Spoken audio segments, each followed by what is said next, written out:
नमस्कार दोस्तों, मैं विकास कुमावत आप सभी का हमारे YouTube चैनल स्टडी टावर में स्वागत करता हूं। जैसा कि दोस्तों आप सभी को पता होगा कि 13 अप्रैल 1919 को जलियांवाला बाग में एक बड़ी संख्या में नरसंहार हुआ था। तो आज हम उसी के बारे में बात करने वाले हैं कि आखिर जलियांवाला बाग हत्याकांड क्यों हुआ, इसके क्या क्या कारण थे और इसका जिम्मेदार कौन था। तो हम इस वीडियो के अंतर्गत इन सारी बातों के ऊपर चर्चा करने वाले हैं। सबसे पहले बात करें दोस्तों रोलेट एक्ट की, तो सबसे मेन कारण जलियांवाला बाग का कोई था तो वो यही था। रोलेट एक्ट की स्थापना 26 जनवरी 1919 को की गई थी। सिडनी रोलेट जो कि एक ब्रिटिश न्यायाधीश थे, उनकी अध्यक्षता में एक समिति का गठन किया गया था, जिस समिति का नाम सेडिसन समिति रखा गया था। इस सेडिसन समिति के सिफारिश पर ब्रिटिश सरकार द्वारा रोलेट एक्ट को 19 मार्च 1919 को लागू किया गया। इस एक्ट के अंतर्गत ब्रिटिश सरकार को ऐसे अधिकार प्राप्त थे जिसके अंतर्गत किसी भी भारतीय पर बिना मुकदमा चलाए उसे जेल में बंद किया जा सकता था। इस एक्ट के अंतर्गत कहा गया था कि न कोई अपील होगी, न कोई दलील होगी और न ही कोई वकील किया जा सकता है। यानी कि दोस्तों बिना किसी जुर्म या यूं कहें कि बिना किसी न्यायालय के आदेश के भारतीयों को जेल में डाल दिया जाएगा। अब दोस्तों बात आती है रोलेट एक्ट के लागू होने के पहले, यानी कि 24 फरवरी 1919 के दिन गांधी जी के द्वारा मुंबई में एक सत्याग्रह सभा का आयोजन किया गया और गांधी जी के द्वारा सभा को संबोधित करते हुए कहा गया था कि रोलेट एक्ट का विरोध किया जाएगा और वो भी बिना किसी हिंसा के, यानी कि कोई लड़ाई झगड़ा नहीं करना है, कोई हथियार नहीं उठाना है।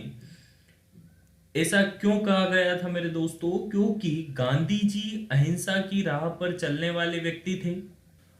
परंतु दोस्तों गांधी जी के लिए बोलने में बहुत आसान था कि अहिंसा के रास्ते पर चलना है, पर अंग्रेज भाव प्रेम से मानने वाले नहीं थे। उसी के चलते दिल्ली तथा और भी कई जगहों पर भारी हिंसा हुई। इन हिंसाओं को देख गांधी जी के द्वारा इस आंदोलन को वापस ले लिया गया। फिर अब बात आती है दोस्तों 19 मार्च 1919, यानी कि जब रोलेट एक्ट लागू हो चुका था। अब जब यह एक्ट लागू हो चुका था तब पूरे देश में विरोध हो रहे थे।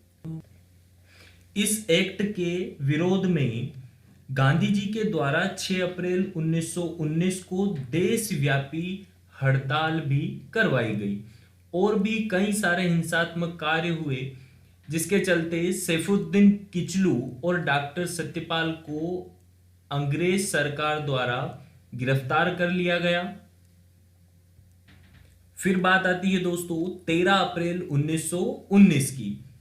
तो सैफुद्दीन किचलू और डॉक्टर सत्यपाल की गिरफ्तारी के विरोध में अमृतसर के जलियांवाला बाग में कई सारे लोगों की भीड़ इकट्ठा हुई और विरोध में जितने भी लोग आए थे वो सभी बिना किसी हथियार के और बिना किसी हिंसा की सोच लेकर आए थे।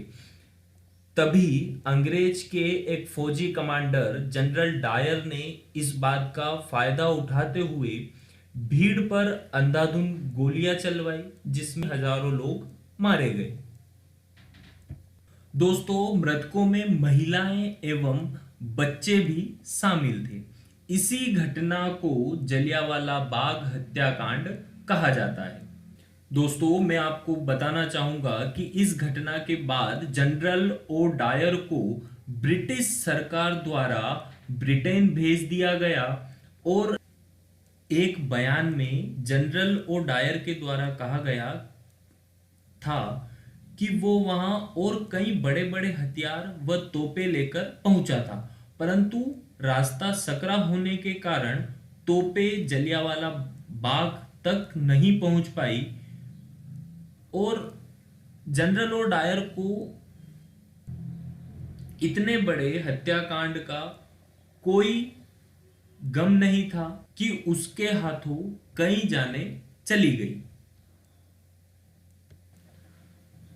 परंतु दोस्तों उस वक्त कई भारतीय लोगों ने जनरल ओ डायर को मारने का फैसला ले लिया था, जिसमें से एक सरदार उधम सिंह थे, जिन्होंने लंदन में जाकर 13 अप्रैल 1940 में जनरल ओ डायर की गोली मारकर हत्या कर दी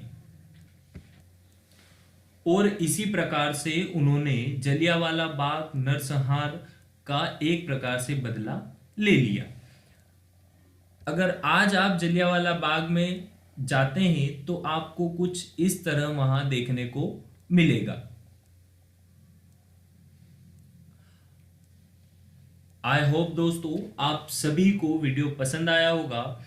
वीडियो पसंद आया हो तो अपने दोस्तों के साथ शेयर करें, वीडियो को लाइक करें और हमारे चैनल को सब्सक्राइब करें और बेल बटन दबाना ना भूलें ताकि आपको सारे नए वीडियो की जानकारी मिलती रहे। मिलते हैं दोस्तों नेक्स्ट वीडियो में। धन्यवाद।